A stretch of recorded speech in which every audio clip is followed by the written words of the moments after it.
Vous, comme d'habitude, n'hésitez pas à intervenir hein, quand il y a des choses qui sont pas claires, surtout que là on fait une correction d'exercice.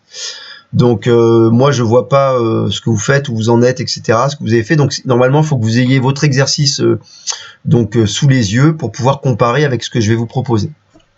Alors si on regarde le 77, donc on avait une fonction, donc c'est ce qu'on appelle une fraction rationnelle, c'est-à-dire un quotient de deux polynômes, hein, une fonction polynôme du second degré en haut, une fonction polynôme du second degré au dénominateur. Et on va donc étudier cette fonction. On repère tout de suite qu'il fallait l'étudier sur l'intervalle 2, 8. Donc même si elle serait définie en dehors de cet intervalle, bon, on va s'intéresser qu'aux variations, aux signes, enfin à toute l'étude de la fonction que sur cet intervalle. Alors, première question, il fallait dériver la fonction et on nous demandait donc de montrer que la dérivée pouvait prendre cette forme-là. Donc, allons-y, hein. Pas de problème, là c'est une petite dérivée simple. Donc j'ai rappelé l'expression de la fonction. Donc c'est de la forme u sur v, donc on utilise notre petite formule u sur v, f' de x, et donc u'v moins uv' sur v carré. Donc la dérivée de moins x carré plus 10x moins 16, donc c'est moins 2x plus 10, entre parenthèses, donc ça c'est notre u', fois v, donc fois x carré, moins u, donc moins x carré plus 10x moins 6, fois donc la dérivée de x carré, c'est-à-dire 2x. Le tout divisé par x au carré au carré. Ok, donc ça c'est la première chose. Mais évidemment, et comme il faut démontrer que f' de x s'écrit sous cette forme-là, on en est encore loin. Donc c'est là où il y a plusieurs choses possibles à faire. Déjà, quand on regarde le dénominateur, vous êtes d'accord que le dénominateur, c'est x carré au carré, c'est-à-dire c'est x puissance 4. Donc c'est vrai que habituellement, vous avez l'habitude de développer et de distribuer le numérateur pour le simplifier. Mais vous voyez que le dénominateur x puissance 4, on a un dénominateur qui vaut x puissance 4, or nous à la fin on aura un dénominateur qui sera égal à x puissance 3 dans la dérivée qu'il faut trouver. Autrement dit, sûrement qu'il va y avoir une simplification par petit x au numérateur, une division par x au numérateur et au dénominateur. Et pour ça, au lieu de développer et réduire, on peut plutôt factoriser par x. Finalement, s'apercevoir que petit x est un facteur commun en haut. Alors, je ne sais pas si vous avez pensé à le faire, sûrement que vous l'avez fait à l'étape d'après, mais là on peut directement faire une factorisation par petit x. Et regardez, je réécris la même chose, donc ça fait moins 2x plus 10. Alors cette fois, au lieu d'avoir du x carré, évidemment, quand on a factorisé par x, il reste seulement x. Et l'autre terme, c'est moins x carré plus 10x moins 6. Et puisqu'on a factorisé par x, il nous reste seulement fois 2. Et ça, c'est mes grandes parenthèses. Ok, vous voyez que j'ai factorisé par petit x, parce que comme ça, je pourrais faire ma simplification pour trouver bien du x au cube. Donc, si vous ne l'avez pas fait dans cet ordre-là, peu importe, mais c'était l'occasion de vous montrer que quand on peut factoriser, ça peut valoir le coup de factoriser dès le départ, parce que des fois, c'est plus dur de factoriser à la fin, et donc pour faire des simplifications. Donc, x et x puissance 4, ça se simplifie en x puissance 3, en divisant en haut et en bas par x. Et puis, il me reste évidemment toute cette expression. Cette fois, je vais la développer, la réduire. Donc, x fois moins 2x, ça fait moins 2... Monsieur, juste un truc. Vas-y. C'est pas 10x moins 16 au lieu de moins 6. Ah, j'ai mal recopié. Je te remercie. C'était un... Hop, là, il y a un petit 1. Bien vu. N'hésitez pas à intervenir, évidemment, à chaque fois que vous avez un doute. Voilà, hop. Donc, bref, là, donc ça fait x fois moins 2x, donc moins 2x carré, plus 10 fois x, plus 10x. Et là, pour distribuer, vous vous rappelez, on va plutôt, au lieu de distribuer le 2 seulement, on va carrément se dire que ça, c'est moins 2 qu'on va distribuer. Donc, moins 2 fois moins x carré, ça fait plus 2x carré. Moins 2 fois 10x, moins 20x. Et moins 2 fois moins 16, plus 32. J'ai plus qu'à réduire. On s'aperçoit maintenant que moins 2x carré plus 2x carré, ça se simplifie, ça s'élimine. Et il nous reste 10x moins 20x moins 10x plus 32 égale x au cube. Voilà l'expression de la dérivée qu'il fallait trouver, qui était donnée. Alors, est-ce que il y en a qui ont pensé à factoriser comme ça au début? Ou vous avez plutôt développé? On a développé. Vous avez développé, c'est normal parce qu'on n'avait pas encore vu de cas où on pouvait commencer par factoriser. Donc c'est tout à fait normal et ça pose pas vraiment problème ici parce que finalement, la division par petit x pour trouver le x au cube, elle se fait même après sous la forme développée réduite. Donc pas de problème pour ce cas-là. Il existe des cas où si on pense pas à factoriser au départ, on n'est plus capable de simplifier à la fin. Donc voilà, retenez que des fois la factorisation peut être une bonne idée avant de développer. Bien, donc maintenant qu'on a la bonne expression de f' de x, on nous demande d'étudier le signe de f' de x. C'est bon, vous avez eu le temps de noter? Vous me dites sinon. Donc, alors, on est d'accord que f' de x, je n'ai pas écrit mon expression, mais elle est sous forme d'un quotient. Donc, on sait qu'on va évidemment faire un petit tableau de signes, et on est sur l'intervalle de 8. Donc, allons-y pour le tableau de signes. Donc, toujours pareil, le signe de petit x, enfin les valeurs de petit x qui vont varier cette fois entre 2 et 8 uniquement. Donc, on peut mettre directement ces valeurs-là, l'intervalle d'étude. On avait moins 10x plus 32, c'était le numérateur de la dérivée. Voilà, on avait x au cube le dénominateur. Je sais pas s'il y a mon corps. Oui, Anne, c'est toi? Oui. Oui, bonjour. Oui. Ça va? Mais j'entends pas bien votre voix, oui. Alors, tu peux pas monter. Il y a que ma voix que tu n'entends pas bien? Oui, en fait, ça déconne beaucoup. Ah, tu veux dire que c'est saccadé? Oui. Alors là, c'est plus un problème, à mon avis, de connexion. Les autres, c'est saccadé aussi ou pas? Tranquille. Donc, Anne-Félicité, la seule chose, c'est peut-être après de revoir la vidéo pour avoir au moins le son qui soit pas saccadé. Je peux rien te proposer d'autre. Ok. Ok. Voilà. Alors, ici, donc, le signe de la dérivée, donc f' de x. Bien. Donc, on réfléchit un tout petit peu. Alors, moins 10x plus 32, la question, c'est est-ce que sur cet intervalle, ça a un signe constant? Donc, on fait toujours la même chose. On se dit que c'est une fonction affine, et une fonction affine, on peut regarder quand est-ce qu'elle s'annule. Et pour ça, vous vous rappelez, on peut résoudre l'équation moins 10x plus 32 égale 0, puisque là, c'est pas évident. Donc, c'est équivalent à moins 10x, c'est égal à moins 32. Et c'est équivalent à moins 32 sur moins 10. Autrement dit, 3,2. Voilà. Donc, comme ça s'annule en 3,2, ben parfait, ça veut dire qu'il va falloir positionner, évidemment, 3,2 entre 2 et 8. On se pose la question avant de l'écrire, est-ce que x au cube peut s'annuler sur l'intervalle de 8? Ben non, puisque x au cube, c'est quelque chose, c'est un nombre qui est différent de 0 sur cet intervalle-là, ça s'annule que pour x égale 0, donc on n'a que la valeur 3,2 à placer. Donc on place 3,2, on tire notre trait, on place tout de suite le 0,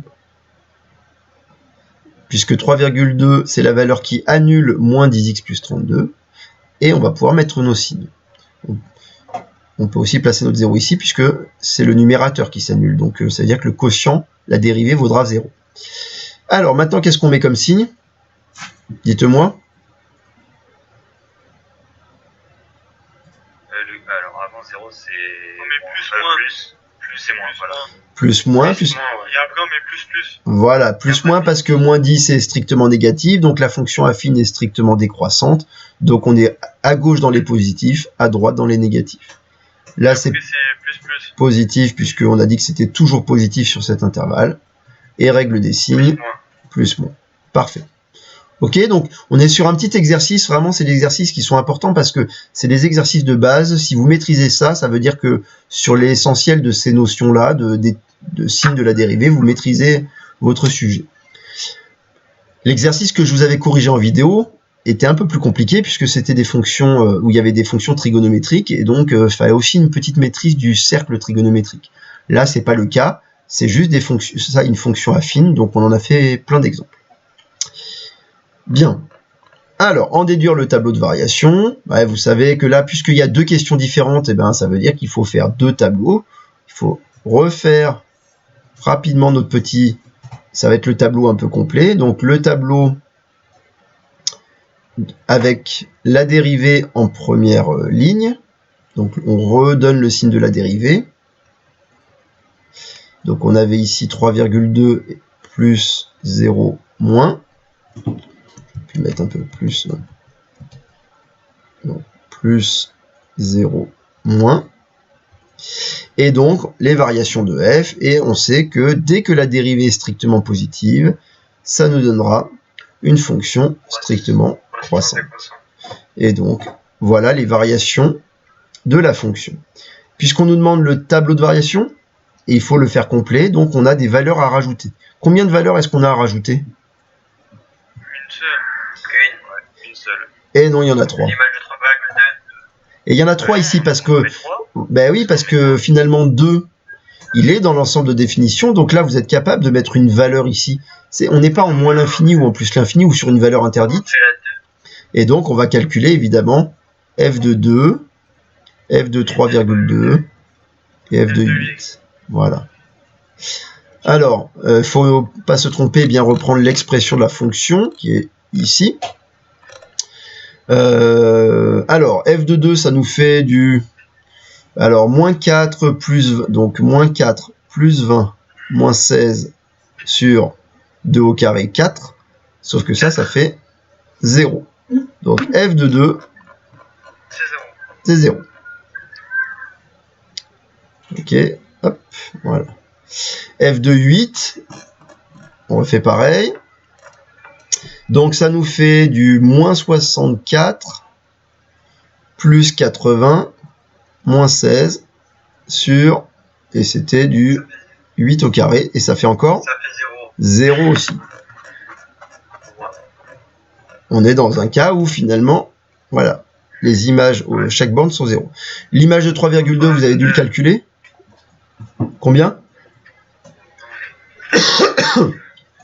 S'il y en a qui l'ont calculé, dites-moi la valeur que vous avez trouvée.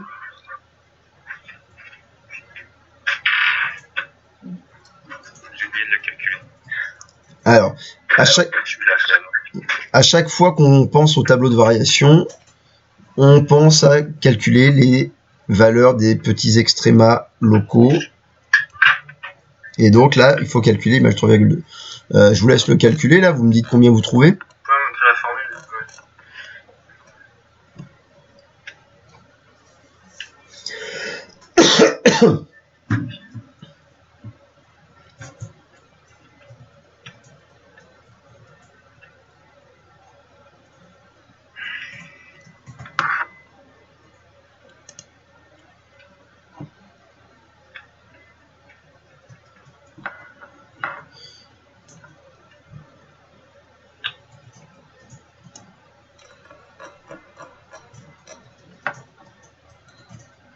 C'est bon? Bon, faut au moins 2 là qui... Je sais pas. Alors moi, je pense avoir trouvé 0,5625. Ouais, moi aussi. Ça tombait juste? J'ai trouvé ça, ouais. Ok, ça marche. Alors, 0,5625.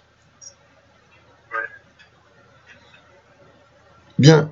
Voilà, donc ça c'est un petit maximum local, c'est même le maximum global de notre fonction, puisque notre fonction on l'a définie que sur l'intervalle de 8, donc c'est son maximum, c'est sa plus grande image, d'accord? Alors cet exercice il s'était arrêté là, bah, il n'y avait rien de spécial, c'était vraiment du très classique, mais il y avait une question suivante qui était intéressante parce que ça rajoutait une nouvelle notion qu'on n'avait pas encore vue. Et cette nouvelle notion, c'est la notion de dérivée seconde. Alors on a un peu parlé déjà, quand on a parlé de l'accélération, des choses comme ça. Mais on vous rappelle que on appelle f seconde la dérivée seconde de f, donc ça se prononce f seconde, hein, avec les deux petits primes, on dit pas f prime prime, on dit f seconde, et on appelle ça la dérivée seconde de f. Qu'est-ce que c'est? Ce n'est que la dérivée de la dérivée. Ok. Et on a une propriété importante avec une nouvelle notion, alors qui est habituellement une notion plutôt de terminale, qui est la notion de convexité. Et cette notion, elle dit ceci, elle dit qu'une fonction sera dite convexe si sa dérivée seconde, donc convexe sur un intervalle, si pour tous les réels de l'intervalle, la dérivée seconde est supérieure ou égale à 0. La dérivée seconde est positive. Alors, donc la première chose, c'est on vous dit la fonction est-elle convexe. Donc, même sans savoir ce que ça crée, quelles sont les conséquences graphiques de cette notion-là, je vous l'explique après, mais d'abord on peut répondre à la question. Donc, si on veut savoir si la fonction est convexe, il faut qu'on sache si la dérivée seconde est positive sur l'intervalle de 8. Et pour ça, il faut qu'on calcule la dérivée seconde. Or là, vous n'avez que la dérivée première, la dérivée de la fonction f. Donc, Monsieur, juste. Vas-y. La dérivée, du coup. Ouais, c'est la dérivée de la dérivée. D'accord? Donc en gros, maintenant, ce f' de x, cette fonction dérivée, c'est une fonction, elle-même, elle peut se dériver. Et on va tomber sur une nouvelle fonction qu'on appellera là, donc la dérivée seconde. Donc, allons-y, dérivons cette fonction. Et pour dériver cette fonction, Ça fait moins 10. vas-y, dis-le si tu veux, Tom. Mais là, on fait du u fois v moins u... moins... Non, du u prime fois v moins u fois v prime sur v carré. Voilà, exactement, c'est encore un quotient, donc on réutilise exactement la même formule. Ça fait moins 10 fois 3... non, fois X cube, moins 10x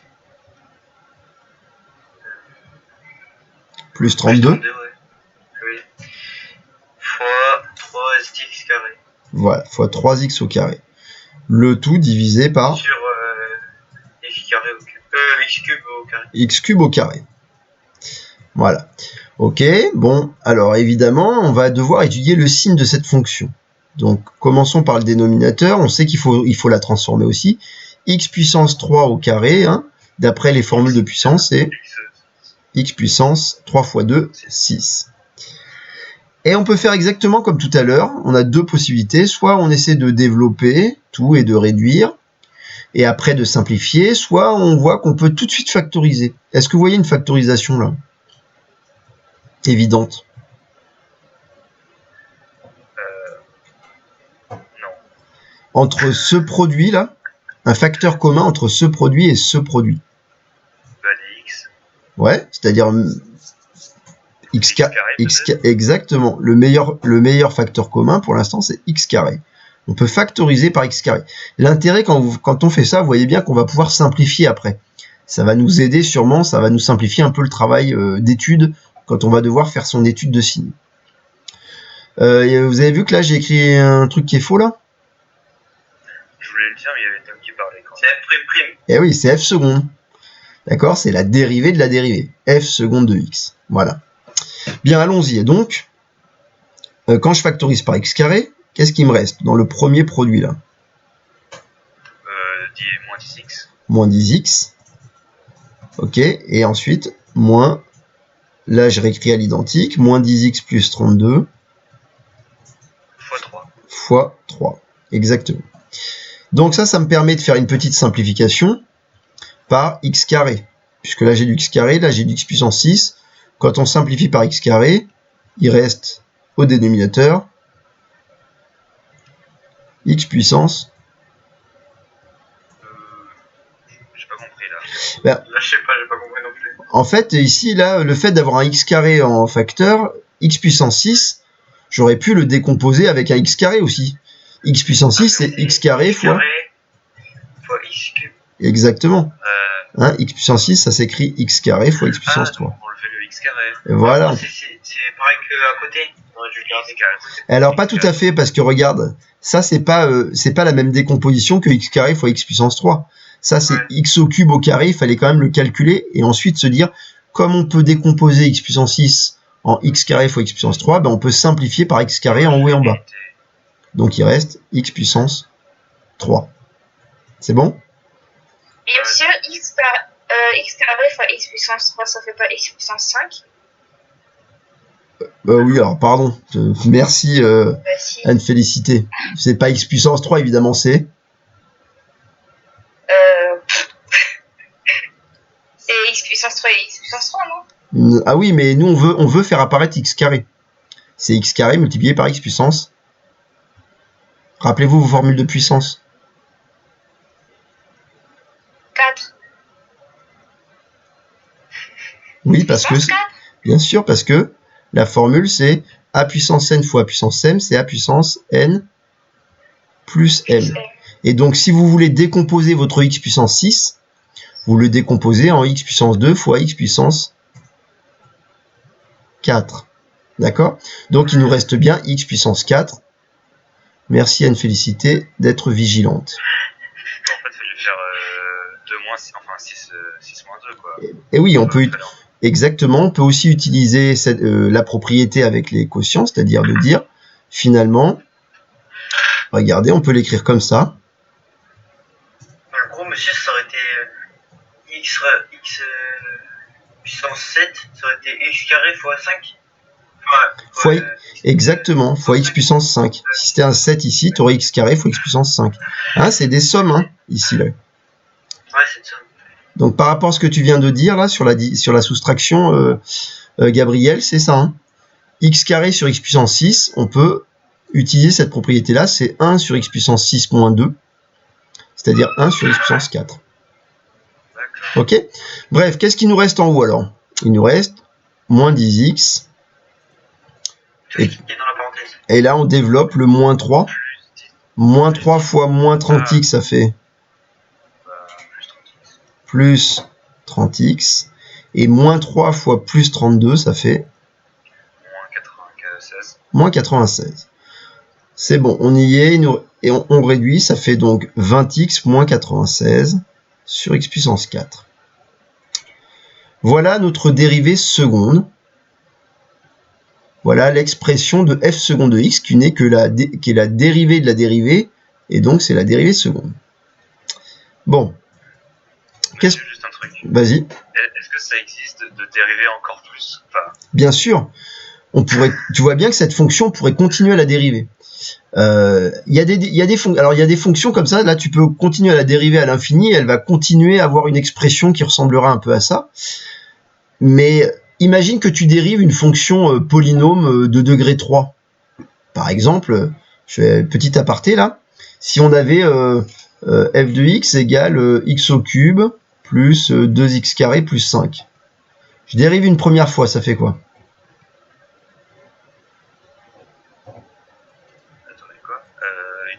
Ça fait 3 fois x carré. Ouais, 3 fois x carré, 2 fois 2x et... 2 fois. Plus 4x. Je dérive une seconde fois. Ça fait 3 fois 2x plus 4. Je dérive une troisième fois. Ouais, ça fait x à l'infini. Non, 6x. 6, pardon. Alors, en fait, vous avez vu que c'est un peu pénible d'écrire les petites barres là. Au bout d'un moment, on n'écrit pas ça, on va écrire ça comme ça. On met le 4 entre parenthèses pour dire que ça va être la dérivée quatrième. Et la dérivée quatrième de... ça va être combien? 0. Et la dérivée cinquième? 0. Ça fera 0.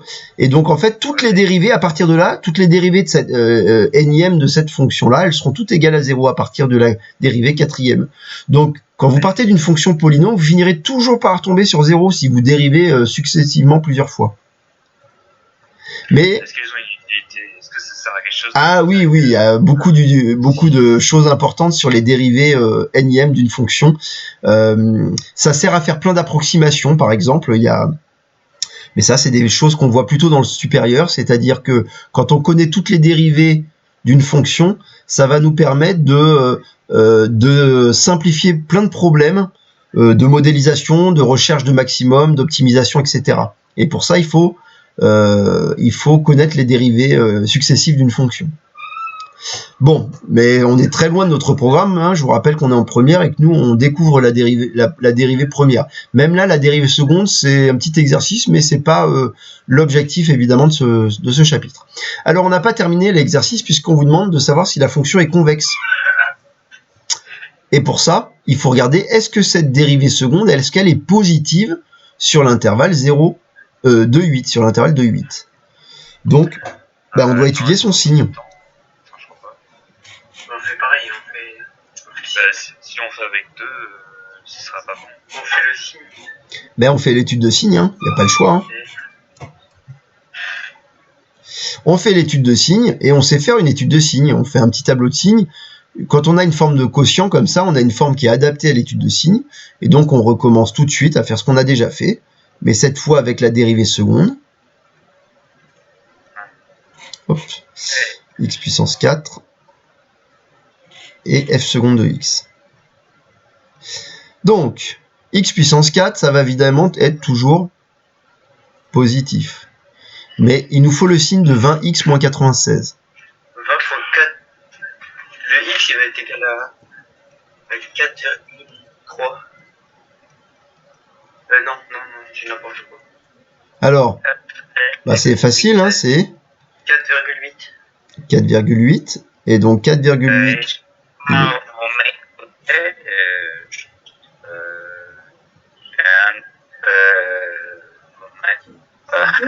On t'entend mal, Arthur. Hein.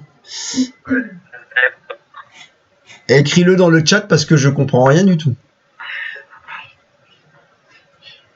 Est-ce que vous avez compris ce qu'il a dit? Non.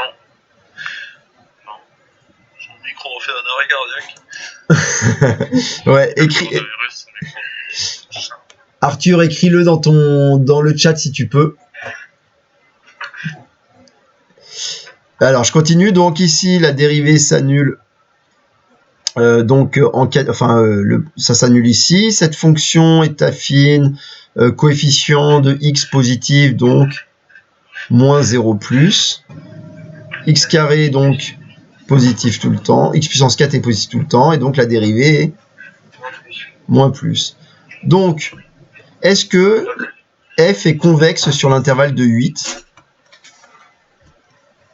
Non, puisque une fonction est dite convexe si, pour tous les réels x, f seconde de x est supérieur ou égal à 0. Du coup, elle n'est pas convexe. Elle n'est convexe que sur l'intervalle 4,8, 8. Mais il aurait fallu que ça soit plus. Exactement, il aurait fallu avoir un plus partout. En fait. Exactement. Donc, f n'est pas convexe. C'est pas très dur ça en fait. Non, c'est pas compliqué. Mais alors, ce qui est intéressant, c'est voir à quoi ça sert. Qu'est-ce que ça veut dire être convexe graphiquement? Et donc, je vais vous l'expliquer juste après. Arthur a coupé son... Ouais, il a coupé... Il n'entend plus rien. Peut-être que ça marchait pas, j'en sais rien. Il s'est mis en sourdine. Bref, alors, je vous explique, ça va être très simple. Quand vous avez une fonction là sur un intervalle entre, je prends par exemple f entre 3 et 5, et que on a démontré par exemple que cette fonction elle était strictement croissante. Ok, on sait que par exemple là ça fait 0, l'image de 3 c'est 0, donc ça me donne ce point là, et l'image de 5 c'est 2. Ok, donc l'image de 5 c'est 2, et ça me donne ce point-là. Ok, elle est strictement croissante, mais le problème, c'est qu'il y a plein de manières d'être croissante sur un intervalle. Elle peut être croissante comme ça. Elle peut être croissante... Je change de couleur, hop. Elle peut être croissante de manière régulière, avoir une pente régulière, comme une droite. Mais elle peut aussi avoir une croissance plutôt comme ceci. Un peu comme la fonction racine de x. Vous voyez qu'il y a plein de manières d'être croissant. Or, c'est pas du tout la même manière de croître. En rouge, ça croît de manière régulière. Qu'est-ce qu'on peut dire de la croissance de la courbe bleue? La courbe bleue, c'est ça se multiplie. C'est une croissance qui, au début, elle est plutôt lente, mais elle La croissance augmente, la croissance s'accélère. C'est de plus en plus croissant. Je vous rappelle que c'est quand même ce qu'on est en train de vivre avec le coronavirus pour l'instant. C'est un truc comme ça. Ok. En fait, il y a une grande accélération, après il y a une décélération, et après c'est constant. Enfin, Oui. Alors, pour l'instant, là, on est dans une croissance qui s'accélère. Donc la croissance qui s'accélère, c'est quand une fonction est convexe. Quand vous avez une fonction convexe, quand vous démontrez qu'elle est fonction convexe, c'est qu'en gros, vous avez une croissance qui s'accélère. Donc, comme elle est de plus en plus croissante, ça vous fait finalement une courbe qui va avoir elle va être tournée comme ça vers le haut, comme la fonction x carré. D'accord ? C'est pour savoir, finalement, c'est pour savoir comment est la croissance. Parce que quand tu as ce petit tableau de variation, ok, c'est bien beau de savoir que la fonction, quand tu la connais pas ta fonction, tu sais que ça modélise un phénomène qui s'accroît. Mais est-ce que c'est une croissance qui s'accélère ou au contraire qui décélère? Vous voyez ici la courbe en verte, elle a au contraire une croissance qui décélère. Et dans ce cas-là, on dirait que la fonction, elle est concave. Donc là en vert, c'est le contraire de convexe, on dira concave. On en a déjà parlé de ça. Peut-être qu'on en a déjà un peu parlé, je sais plus. On avait parlé pour les paraboles. C'est ça. Voilà, de croissance qui, voilà. Mais je vous avais peut-être pas donné les mots convexe et concave, je sais plus. Si, je crois. D'accord, bon. Et ben voilà. Ben là, en fait, ce qui est important, hop, j'ai eu un petit bug.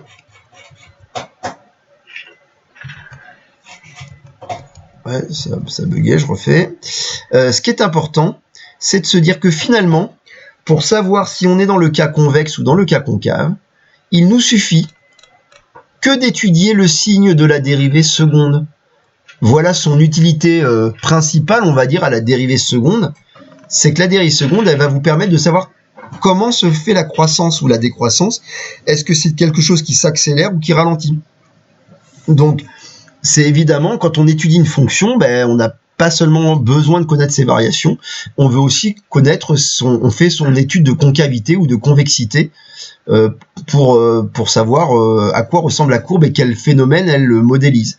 Donc, quand on regarde les cas du coronavirus, nous on est dans le cas où finalement, on est dans un cas ici, pour l'instant, la fonction, le nombre de cas au cours du temps, ben, c'est quelque chose qui est convexe. Et après, elle va devenir concave. Et en fait, on va avoir à un moment donné un changement de courbure. On appellera ça, ce point-là s'appellera un point d'inflexion. La courbe s'infléchit et après, ça devient concave. Et quand ça devient concave, et voilà, et ça c'est l'objectif, d'arriver au moins à quelque chose de concave. D'accord? Bon, voilà pour cet exercice. Donc, c'est un exercice de dérivation, d'étude de variation, donc classique. Il faut vraiment bien le maîtriser. C'est important pour l'année de terminale parce qu'en terminale, on va beaucoup s'appuyer sur ce chapitre-là. Il faut qu'on a d'autres notions à voir, donc on va en profiter là pour commencer le chapitre suivant. Ça va pour ça? Donc on n'oublie pas de vraiment consulter aussi les vidéos, en particulier des exercices que je vous ai corrigés. Et n'hésitez pas à me poser des questions. Hein, l'exercice numéro, je sais plus combien là. Qu'est-ce que je vous avais donné? Je l'ai plus sous les yeux. C'était le 68, je crois. 68 avec le cosinus. Et ben, c'est un bon exercice aussi qui est intéressant à travailler. Voilà. Donc, on va passer à autre chose. On va passer au chapitre variable aléatoire. Donc, on change du tout au tout puisqu'on revient sur les probabilités. Voilà. Donc, ceux qui ont imprimé ce fichier, ben, tant mieux. Vous l'avez sous les yeux. Ceux qui ne peuvent pas du tout l'imprimer, ben, il faudra le recopier.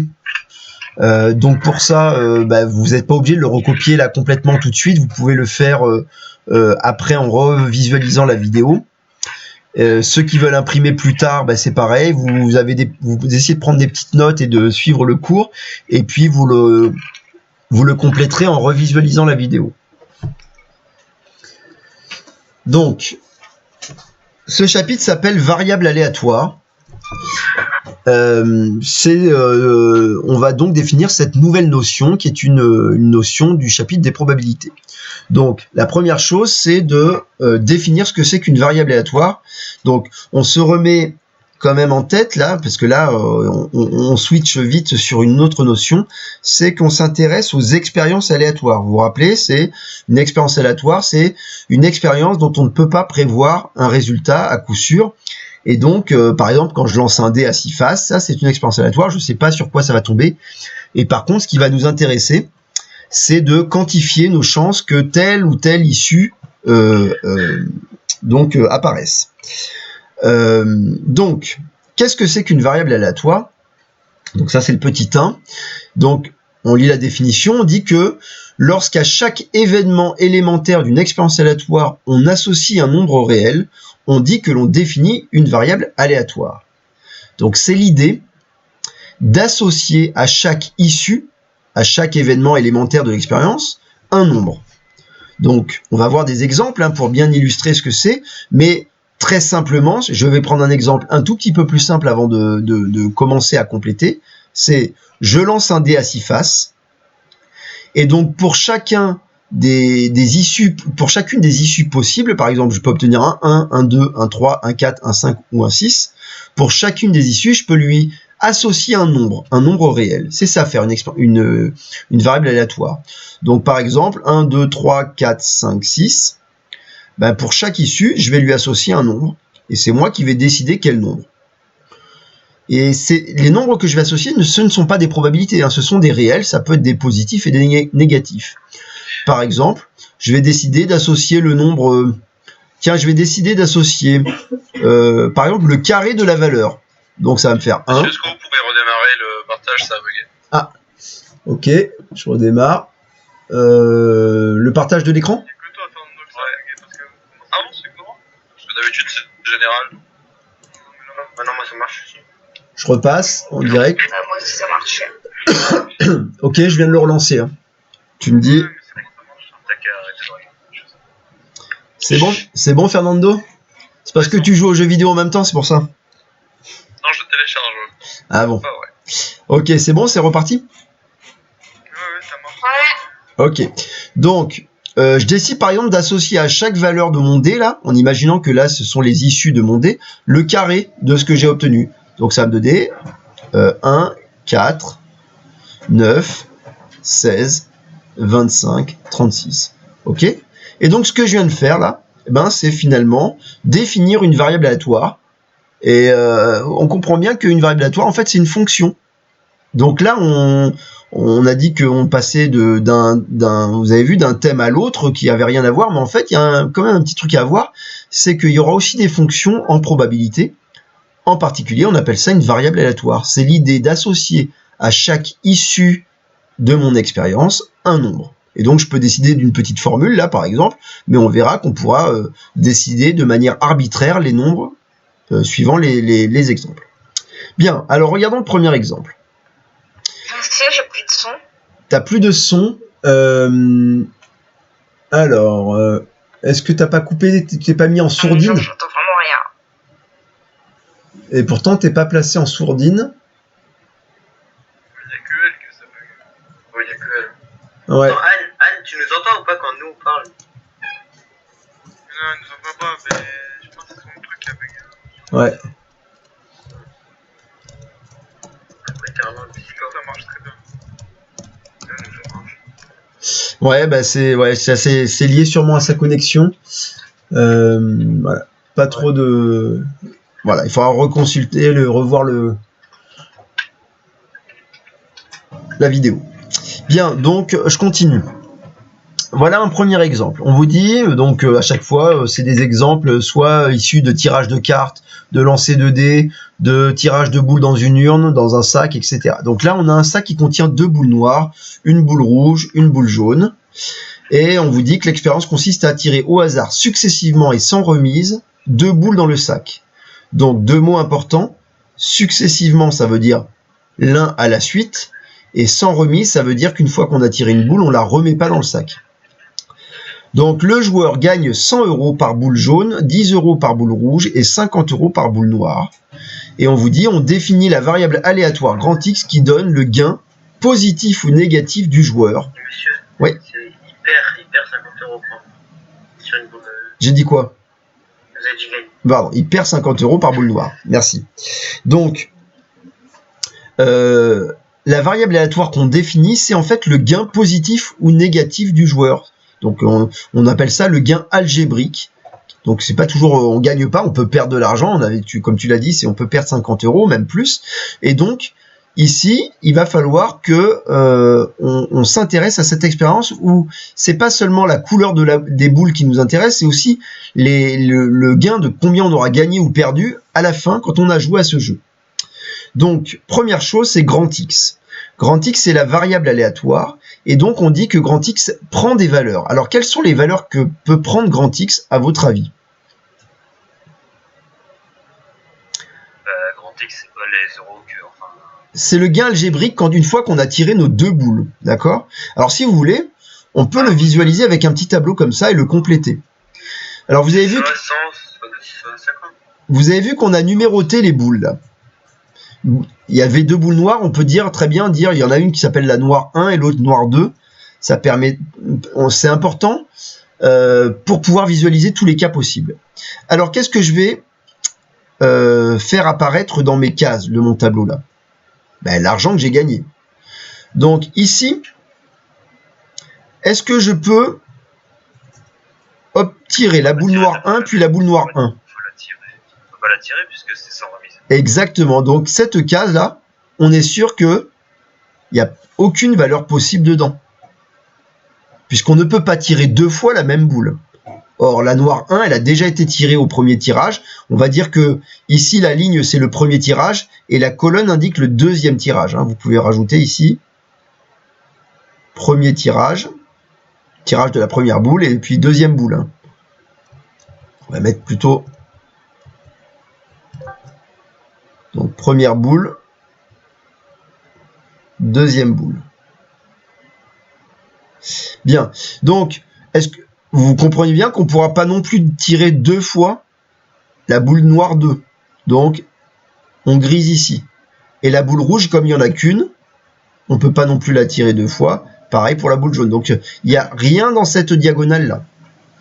Alors maintenant, essayez de me compléter ce tableau rapidement avec les valeurs. Ça voudrait dire, j'ai tiré la boule noire au premier tirage, et j'ai tiré la boule noire 2 au premier tirage, et la boule noire 1 au deuxième tirage. Qu'est-ce qu'on va écrire ici, à votre avis? Moins 100 €. Oui, puisqu'on a perdu 50 € pour la boule noire 1 et perdu 50 € pour la boule noire 2. Donc le gain, ce qu'on appelle le gain algébrique, il vaut moins 100. Allez, je vous laisse terminer le tableau.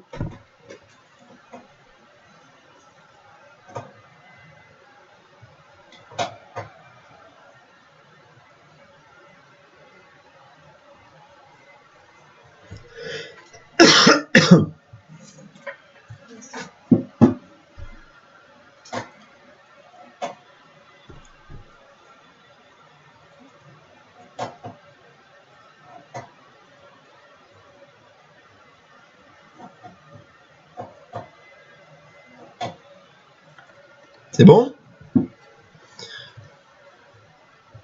Alors, qui me dicte là? Je peux le faire. Vas-y. Noir 1 et rouge, c'est moins 40. Moins 40 parce que la boule rouge nous a permis de gagner. Non, la boule rouge, c'est 10 €. La boule rouge, non, c'est 10 € par boule rouge. Oui, ben on est à la boule rouge. Et on perd 5 €. Donc on plus 10 pour la boule rouge, moins 50. Donc on a bien un total de moins 40. Ensuite, jaune, noir 1. 50, on gagne 50. On gagne 50, donc plus 50.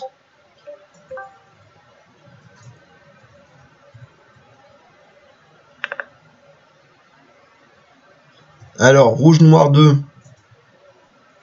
Là, c'est aussi moins 40. Jaune, noir 2. Noir 2 aussi. On fait la noire 1, noir 2. Voilà. Jaune, rouge. Ah oui, on peut faire en parallèle, c'est ça que tu me dis? Donc, en symétrique. Colonne par colonne. Si tu veux, donc ici. On sent pour le noir, on va perdre. Faut mieux que t'écrives, toi. Ouais. Arthur, désolé, on t'entend pas du tout. C'est trop saccadé avec ton micro, donc il vaut mieux que tu nous l'écrives. Aussi, ensuite, noir-rouge. Ben, en fait, noir-rouge, on l'a déjà fait ici. Hein. Donc, on est d'accord qu'on a symétrique. Noir-jaune, pareil. On a fait noir-jaune, c'est 50. Rouge-noir. Je veux dire que pour noir 2, on va faire 50 €, pas 100. Et oui. Première colonne pour noir. Oui, mais. On perd 50 et on perd 50. Oui, parce que tu perds 50 par boule noire. Là, c'est une case qui te dit que c'est 50 € perdus pour la boule noire, 50 € perdus pour la boule noire 2 et la boule noire 1. C'est par boule noire 50 €. C'est bon, Arthur? Yes. Ok, donc ici, ça nous fait du rouge-noir. Ben, rouge-noir, ça fait moins 40. Jaune-noir, ça fait 50. Rouge-jaune, 110. 110. Et rouge-jaune, 110. Ok? Bon. Donc, au final, voilà comment on écrit quand on vous demande quand on vous demandera dans les exercices quelles sont les valeurs prises par la variable aléatoire. Il faudra écrire sous forme d'ensemble avec des accolades et vous mettrez les différentes valeurs possibles pour la variable aléatoire. Elles sont pas nécessairement du plus petit au plus grand, mais souvent on les écrit du plus petit au plus grand, mais c'est pas une obligation. Donc, quelle est la plus grande somme qu'on peut perdre? Quelle est la plus petite valeur? C'est évidemment moins 100. Ensuite, on peut obtenir... on fait tous les gains, on fait le maximum.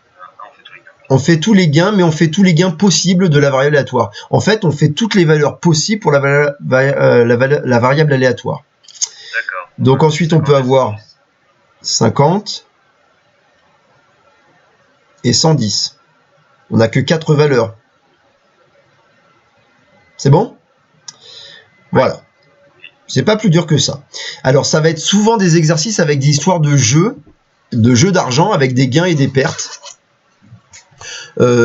Puisque c'est un peu les exemples les plus simples où on parle de variables aléatoires. Mais ce ne sera pas uniquement ça dans ce chapitre, mais on en fera beaucoup. Donc, deuxième petit exo. Là, je vous laisse le chercher rapidement. On a une mise de 4 €. Ça veut dire qu'on imagine que pour jouer à ce jeu, il faut déjà payer 4 €. Donc miser, hein, ça veut dire voilà, on paye hein, comme si on achetait un ticket. Ensuite, on lance un dé à 10 faces, qu'on appelle un décaèdre, bien équilibré. Bien équilibré, ça sous-entend qu'on est dans une situation d'équiprobabilité, hein, d'accord? Autant de chances pour chacune des faces. Il n'est pas truqué, si vous voulez. Et alors voilà, la règle du jeu est la suivante. Si on obtient un nombre pair, on ne gagne rien. Si on obtient un 1, un 3 ou un 5, on gagne 4 €. Si on obtient un 7, on gagne 10 €. Si on obtient un 9, on gagne 30 €. Voilà. Et on s'intéresse au gain algébrique. Et ce qu'on appelle le gain algébrique, c'est la différence entre le gain et la mise, que l'on note grand X. Et donc, la seule chose qu'on vous demande, c'est quelles sont les différentes valeurs prises par grand X. Et on écrit grand X appartient à... Déjà, la première, c'est moins 4. Évidemment, si on n'a rien gagné en tirant un nombre pair, tu as raison, ça veut dire qu'on a finalement perdu la mise uniquement. 4. Après, il y a 0. Après, il y a 0, c'est quand on avait tiré un 1, un 3, un 5. Comme on a gagné 4 €, c'est qu'on a gagné en fait sa mise. Donc on est à un gain algébrique de 0. Rien gagné, rien perdu. 6. Ça, c'est quand on gagne 10 €, ben, moins les 4 € de mise, ça fait un gain algébrique de 6 € et 26. Ça va? Courage, Gabriel. On est d'accord, hein, c'est pas des choses très dures. Là, c'est voilà. Mais c'est pour comprendre, attention, aussi, il y a souvent des problèmes de mise, etc. quand on parle de variables aléatoires. Donc, voilà. Mais on est bien d'accord qu'on n'a pas encore parlé de probabilité. C'est le petit 2. Ce qui va nous intéresser, c'est évidemment d'évaluer nos chances, de quantifier nos chances que la variable aléatoire prenne telle ou telle valeur. C'est ça l'idée. Donc, deuxième petit 2, on va parler donc de la loi de probabilité d'une variable aléatoire. Alors, on vous dit, soit grand X, une variable aléatoire définie sur un univers muni d'une probabilité P. Si grand X prend les valeurs x1, x2, xn, la loi de probabilité de grand X est la fonction qui à chaque xi fait correspondre la probabilité P de x égale xi. Bon, en gros, ça c'est la définition rigoureuse, mais en gros c'est extrêmement simple. Si vous avez... Ah, je vais pas arriver à faire des traits droits, on va y arriver. Voilà, bon, c'est pas mieux. Donc en gros, xi ce serait les différentes valeurs prises par ma variable aléatoire. Donc on les appellerait x1, x2, x3, x4, et puis x5, imaginons qu'il n'y ait que 5 valeurs possibles, ce serait ces nombres-là. Hein. D'accord? Par exemple, dans cet exemple, on va les refaire. Ce qui nous intéresse, c'est évidemment la probabilité que grand X soit égal à chacune de ces valeurs. Et donc, ce P de x égale xi, ça veut dire la probabilité que x soit égal à xi. Et donc, évidemment, les petits nombres qu'on va écrire dans notre tableau, ce sont les probabilités de chacune des valeurs de ma variable aléatoire. C'est la probabilité que de chacun des événements que ma variable aléatoire prenne telle ou telle valeur. Et donc, c'est ça la loi de probabilité. Ce qu'on appelle la loi de probabilité, c'est donc, on vous dit que c'est une fonction, mais qu'on présente souvent sous forme de ce tableau-là, et qui va nous permettre ensuite de parler finalement de calculer des probabilités sur cette expérience. Je sais pas moi, on va regarder un peu, reprenons les exemples et on va bien comprendre. Alors vous avez remarqué qu'il y a les petits ciseaux là, ça veut dire qu'il faut évidemment découper ici. Et on va reprendre les exemples pour calculer les probabilités. Alors, j'aurais dû, ce que j'ai pas fait, je vais... moi je vais traiter l'exemple sur un nouvel onglet là. Voilà, donc dès que vous êtes prêts, je vais basculer un nouvel onglet. Et donc, on reprend ce premier exemple. Dans mon premier exemple, dans le tirage des boules dans le sac, on a donc grand X. C'était les différents gains possibles dans ce jeu-là. Donc, on pouvait avoir moins 100, moins 40, 50 et 110. Et donc, évidemment, tiens, je vais pouvoir le faire à côté. D'ailleurs, ce sera mieux. Comme ça, on n'aura qu'un seul PDF à la fin. Donc, ici, je vais faire donc la loi de probabilité de ma variable aléatoire. Donc, je vais écrire les différentes valeurs de ma variable. Moins 100. Ah, j'ai mon... Je vais faire... Voilà, on va faire ça. Ce sera plus simple. Voilà, moins 100.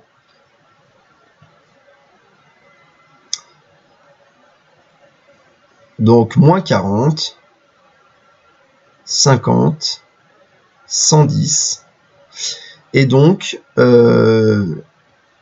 de grand X égale xi, les probabilités correspondantes. Hein. Alors, et là, il va falloir les calculer. Alors, comment faire?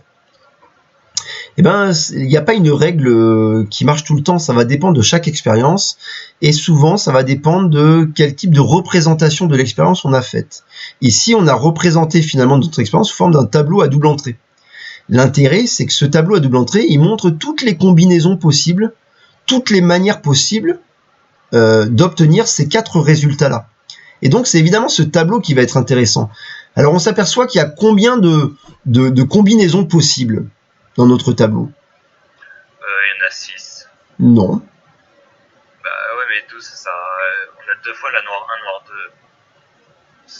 2. Et oui, mais là, on a fait le choix... Regarde, on a quand même fait le choix de dire qu'il y a... si tu veux, tu tires pas les 2 boules en même temps, tu les tires successivement. Donc, tirer d'abord la boule noire 1, puis la boule noire 2, ou d'abord la boule noire 2, puis la boule noire 1, c'est 2 tirages qui sont différents, c'est 2 combinaisons différentes. Donc, combien est-ce qu'on a de combinaisons différentes? Il y en a 12. Ça correspond aux 12 cases où il y a une valeur. Il y a 12 valeurs possibles. Ok, d'accord, elles sont symétriques, mais le plus simple, si on veut faire du comptage, c'est de se dire qu'on a 12 combinaisons possibles en tenant compte de l'ordre. Hein, on tient compte de l'ordre de nos tirages. Donc, il y a 12 tirages différents. Puisqu'il y a 12 tirages différents, est-ce qu'il y a plus de chances d'obtenir un tirage qu'un autre? Ben non, parce que on a choisi au hasard. Autrement dit, chacun des 12 tirages a les mêmes chances d'être obtenu, et ça s'appelle une situation équiprobable. Donc on est dans le cas où on a une situation d'équiprobabilité. Et l'intérêt, vous vous rappelez, c'est qu'on va pouvoir j'ai pas la place, écrit probabilité, on va pouvoir faire du comptage. Donc, pour la rédaction, voilà ce qu'on va écrire. P de x égale moins 100. Et bien pour ça, la probabilité que x soit égal à moins 100, c'est la probabilité. Alors, je recommence. C'est le cardinal de x égale moins 100 divisé par le cardinal de oméga. Les règles qu'on avait, les formules qu'on avait utilisées pour le premier chapitre de probabilité, elles vont être évidemment encore utiles. La seule chose, c'est que là, on parle, finalement, nos événements, ce sont des valeurs prises par notre variable aléatoire.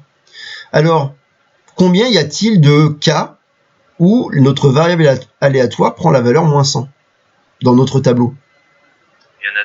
Il y en a deux. L'oméga, c'est 12. Voilà, donc c'est 2 sur 12, puisque oméga, c'est l'ensemble des tirages possibles, et le cardinal d'oméga, c'est égal à 12. Et donc, 2 sur 12, ça fait évidemment une chance sur 6. Autant prendre 6 que 12. Oui, mais dans cet exemple-là, je veux bien te l'accorder que ça marcherait de ne travailler que sur un demi-tableau, tu as raison, mais ça ne marchera pas tout le temps de la même manière. Il faut savoir que on pourrait très bien changer, que la règle change un petit peu, ça veut dire que suivant le tirage de ta première boule, tu gagnes pas la même chose pour ta deuxième boule, par exemple.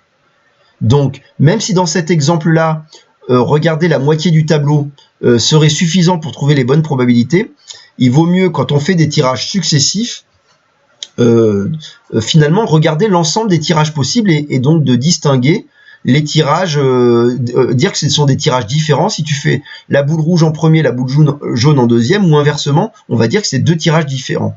D'accord? Donc, voilà, même si je te l'accorde que finalement l'ordre ici va pas importer parce que ça va pas changer les gains. Ça, c'est la rédaction qu'il va falloir faire à chaque fois qu'on vous demande de remplir cette loi de probabilité. Maintenant, je vais pas le faire ici à chaque fois, on va avancer un petit peu plus vite. Donc, la probabilité que x soit égal à moins 40. C'est combien? Combien on a de moins 40 là? 4/12. On en a 4 sur 12, et 4 sur 12, ça fait une chance sur 3. Ok? La probabilité donc de gagner 50 €.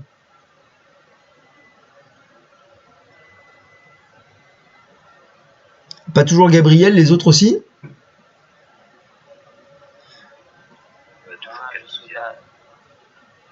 Il y a toujours 4, 50 sur un total de 12 possibles, donc ça fait toujours 4 sur 12, ça fait toujours 1 sur 3.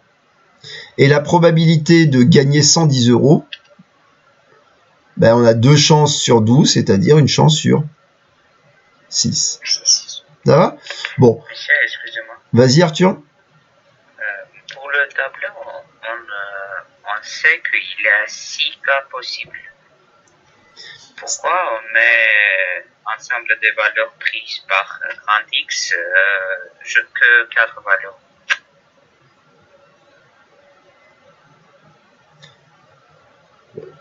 Il n'y a que 4 valeurs différentes possibles là. Mais non, c'est 6. Ben, dans le tableau. Par exemple, il a pris 2 noirs. Après, il a pris rouge et jaune. Après, il a pris noir, rouge. Ah non, attendez, les noirs et les noirs bleus sont les mêmes. Nous, on a deux noirs et deux tirages. En fait, non, c'est pas ça la question, Arthur. La question que tu dois te dire, c'est que cet ensemble-là, c'est les valeurs prises par grand X. Grand X, c'est pas les tirages. Grand X, ce sont les gains. C'est ce qu'on gagne en positif ou en négatif. Et donc, c'est une fois qu'on a fait toutes nos décompositions dans le tableau, une fois qu'on a tout décomposé, c'est là où on voit que finalement, il n'y a que 4 valeurs possibles comme gain algébrique. Soit on perd 100 €, soit on perd 40 €, soit on gagne 50 €, soit on gagne 110 €. C'est tout. Il n'y a pas d'autre solution possible pour grand X. Évidemment qu'il y a des combinaisons différentes qui mènent à ces 4 valeurs de grand X, mais comme il n'y a que 4 valeurs, on dit que grand X appartient à cet ensemble-là uniquement. Tu comprends? D'accord. Voilà. Bien. Regardons l'exemple d'après. Donc sur notre lancé de notre décaédrique, hein, le décaèdre à 10 faces, bien équilibré, on sait qu'il y a 4 valeurs possibles pour les gains. On peut perdre 4 €, c'est quand on a perdu la mise. On peut ne pas gagner, ne rien gagner, ne rien perdre, c'est notre gain est de 0. Gagner 6 €, gagner 26 €. Faites-moi la petite loi de probabilité, c'est-à-dire complétez-moi votre tableau qui donne la loi de probabilité de cette variable aléatoire, de ce jeu, qui nous permet de quantifier nos chances que notre variable aléatoire prenne telle ou telle valeur.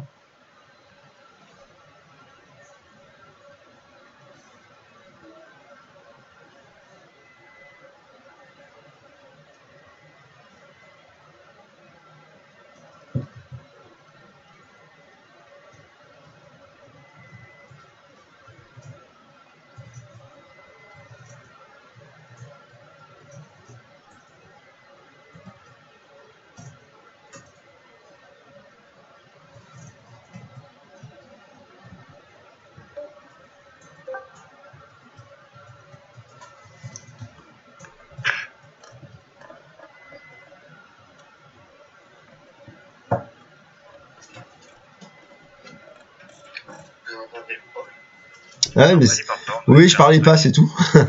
Je vous laissais le temps de compléter votre tableau là.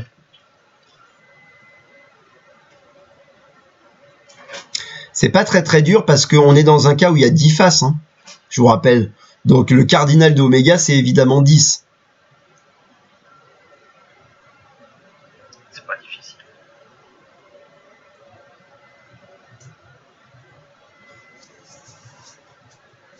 On va bientôt s'arrêter parce que après j'enchaîne avec un cours avec les terminales, donc dans 5 minutes on arrête. Hein.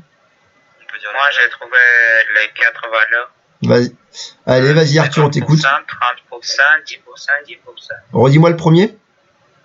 50%.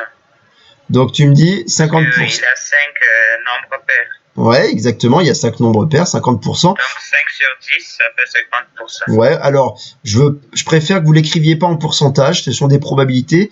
Vous me les écrivez soit en écriture décimale entre 0 et 1, soit en fraction, d'accord? Donc, en fraction, là, 1 sur 2. Ok. Hop, je change. Après, le deuxième, c'est 3 sur 10 parce qu'on a que 3 valeurs. Ouais. Après, 1 sur 10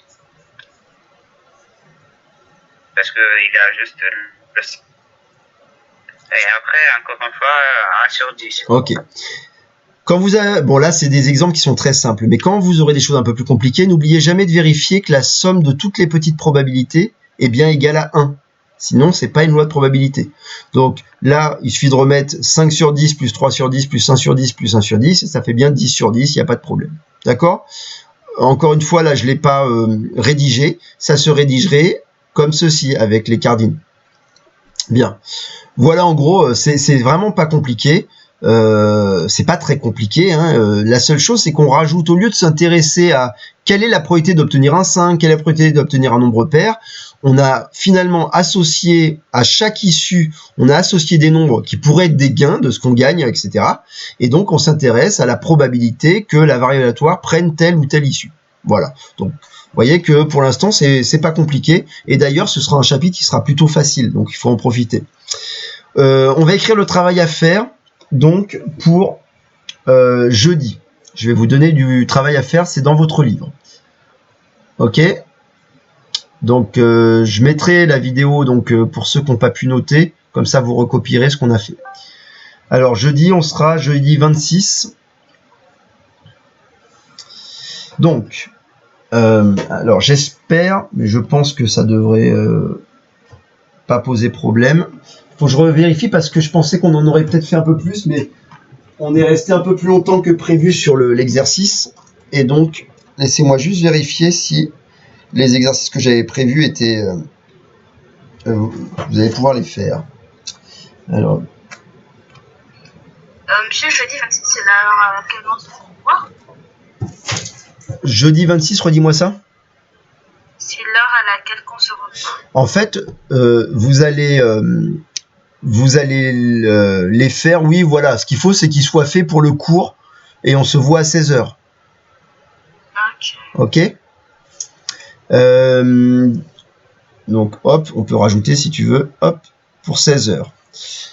Je vous mettrai les, je sais pas, il y en a peut-être une partie où on pourra en corriger si vous avez eu besoin, puis d'autres où on avancera dans la partie cours, on verra un petit peu où vous en êtes, et de toute façon, je vous mettrai les corrigés pour les exercices qu'on n'aura pas corrigés pendant le live. Alors, je regarde juste si ce que j'avais prévu, vous êtes capable de tout faire.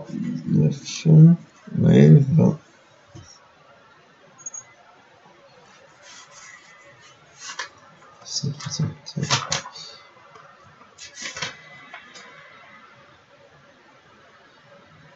Alors la seule chose dont on n'a pas parlé, c'est l'espérance. Mais vous vous rappelez, on en a déjà parlé de l'espérance d'une variable aléatoire. Non, on n'a pas parlé de l'espérance d'une variable aléatoire. On en a parlé ou pas du tout? Non. Alors, ok, on va s'arrêter. On va faire seulement... vous allez me faire ça. Vous allez me faire le 18, 19. C'est des petits exercices. 20 et 22, page 156. D'accord? Voilà, ce sera déjà ça. Voilà, on a presque fait ce que j'avais prévu, il ne nous manque pas grand chose, donc on continuera ça jeudi.